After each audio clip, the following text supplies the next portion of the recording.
HJ, 27, sosok istri digerebek suami berinisial MF dalam video viral beredar di kota Kendari, Sulawesi Tenggara, Sultra, bantah selingkuh.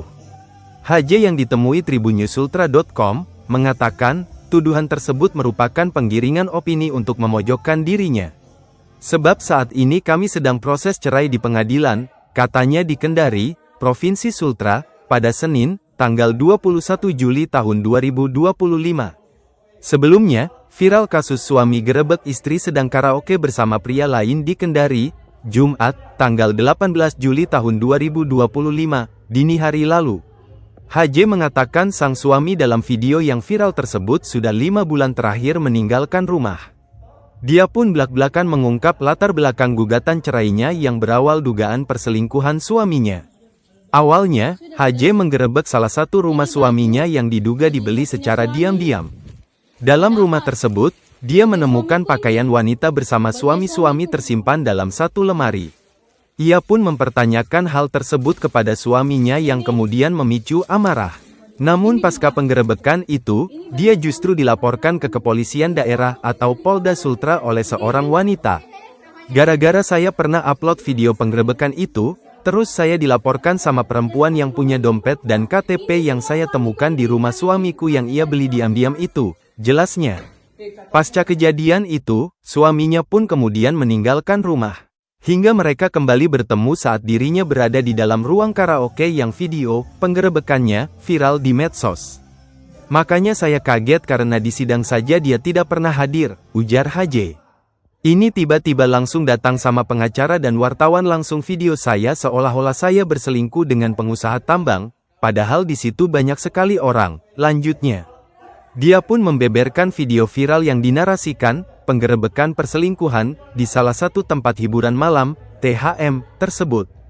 HJ mengatakan kalau saat itu dirinya hanya diajak oleh teman perempuannya berinisial I.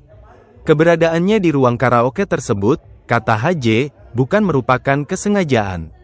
Awalnya, dia sedang bertemu salah satu dokter untuk meng-cross-check kembali alat bukti yang akan dibawanya ke persidangan nanti. Nah pas ketemu itu kan saya update status. Terus statusku itu dikomen sama I yang kebetulan sedang berada di ruang karaoke bersama teman-temannya, di situ saya diajak untuk ikut, jelasnya. Sementara, pengacara HJ, Andre Darmawan, mengatakan, kejadian tersebut mempunyai latar belakang masalah yang panjang. Kliennya HJ sudah lebih awal melaporkan suaminya ke Polda Sultra atas dugaan kasus kekerasan dalam rumah tangga, KDRT. Kami selama ini diam, tidak pernah mengumbar masalah ini karena kami anggap ini merupakan masalah rumah tangga dan membiarkan berproses di pengadilan maupun pihak kepolisian, ujarnya. Namun seiring video viral yang dinarasikan penggerebekan di salah satu THM tersebut, kata Andre, dirinya pun harus buka suara. Gegara HJ disudutkan bahkan seolah-olah berselingkuh dari suaminya dengan pria lain, bahkan dituduh ibu yang tidak bertanggung jawab. Dituduh selingkuh sama pengusaha tambang, padahal suaminya klien saya ini juga pengusaha tambang, kata Andre. Andre bilang secara ekonomi, HJ dan suaminya tersebut sudah mempunyai kehidupan yang mapan. Tapi HJ curiga kalau suaminya sudah berselingkuh dengan perempuan lain. Dan itu semua sudah dibuktikan di persidangan, ujarnya. Ditambah lagi dugaan KDRT yang membuat kliennya HJ trauma hingga beberapa kali harus menemui psikiater. Dan ini juga sudah kami masukkan laporannya ke polisi sejak beberapa bulan lalu dan sedang menunggu gelar perkara, katanya. Yang sudah beredar dan sangat menyudutkan klien kami ya, klien kami. Jadi ini memang perlu diklarifikasi tentang permasalahan ini karena seakan-akan bahwa kejadian itu benar adanya ya.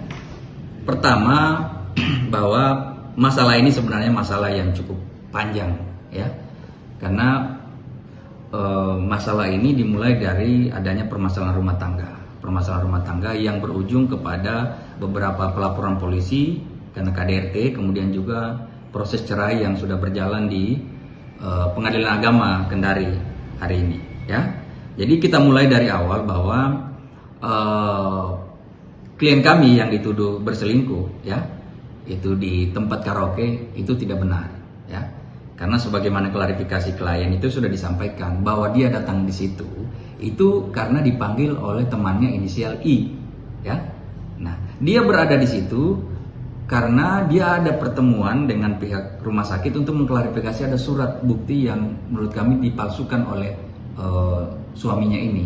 Nah, itu kita lagi konfirmasi ke situ. Nah, setelah dia konfirmasi itu, kemudian dia dipanggil. Kebetulan tempatnya itu di satu tempat itu yang sama, dipanggil, dia datang di situ. Nah, dia datang ke situ itu bersama dengan temannya yang perempuan jilbab, ya, temannya yang selama ini mendampingi. Dia datang ke situ, posisinya masuk sudah ada temannya itu, tapi dia bersama laki-laki satu orang yang katanya itu adalah penambang, dan satunya itu menurut informasi itu adalah manajer dari hotel tersebut. Gitu. Nah, kemudian tiba-tiba muncul segerombolan orang gitu yang datang menggerebek. Nah, di situ ditenggarai bahwa yang ada bukan cuma di suaminya yang ada, itu juga ada katanya wartawan, bahkan ada pengacaranya suaminya ini. Jadi sepertinya memang pada saat itu sudah dikondisikan untuk seperti itu. Jadi sudah dipersiapkan sedemikian rupa mereka datang menggerebek, ya.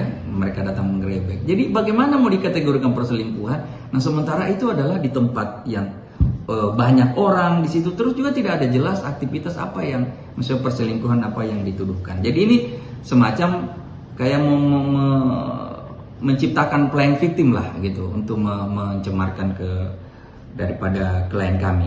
Nah, setelah dari situ kemudian mereka bergerak ke rumahnya klien ini. Mereka juga datang merusak, ya, bongkar pintu, merampas anaknya, mengambil paksa anaknya. Bahkan di situ di CCTV ada termasuk pengacara juga itu ikut merusak. Nanti pengacara itu yang mulai datang, yang mulai diklaro, yang merekam-rekam dan termasuk merusak, itu kita akan laporkan, ya.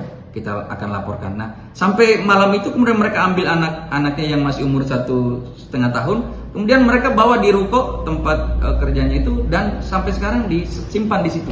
Bahkan dia tidak bisa ketemu anaknya karena situ ada selalu bodyguard yang menjaga, ya, menjaga. Jadi itu kejadian sebenarnya yang terjadi malam itu, sehingga kalau di video yang beredar itu kan sebenarnya video yang mereka sudah produksi sendiri, mereka blur, kemudian mereka potong-potong sehingga tidak utuh. Kalau utuh videonya itu bisa dilihat bahwa di situ suasananya ramai dan tidak ada kejadian perselingkuhan yang dituduhkan. Nah, kemudian kedua, permasalahan ini sebenarnya permasalahan yang panjang sebenarnya. Karena sesungguhnya klien kami ini menjadi korban sebenarnya. Korban apa? Pertama bahwa dia korban KDRT. Itu sudah berapa kali di KDRT, ada buktinya, nanti bisa ditayang itu foto-fotonya, termasuk laporan polisinya sejak April masuk, ya. April masuk dan sampai sekarang kita harapkan di Polda informasinya itu sudah akan naik ke tingkat penyidikan. Kita berharap agar prosesnya ini bisa cepat, ada kepastian dan keadilan bagi klien.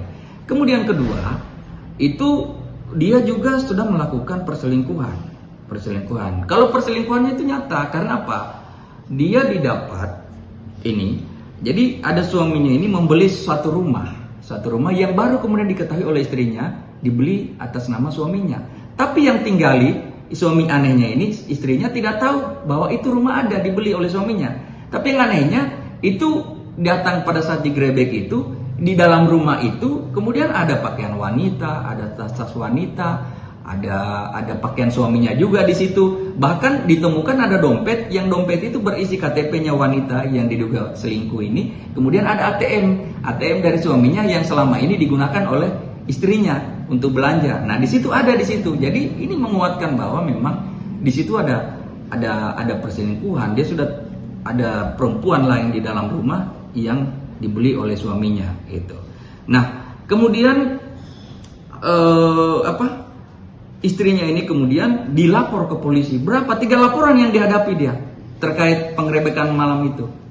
Jadi dia dilapor di Polres, dilapor di Polda, dan jadi pencemaran nama baik di Polres, di Polda juga, pencurian juga dilaporkan. Jadi luar biasa ini sebenarnya ini klien ini kasihan untuk bagaimana disudutkan secara hukum, dilapor gara-gara postingan dia yang mendapatkan itu kejadian perselingkuhan itu, ya. Jadi memang dalam situasi ini kami melihat bahwa ada upaya untuk membangun opini, narasi untuk menyudutkan klien kami itu. Untuk bukti KDRT ada Bang ya?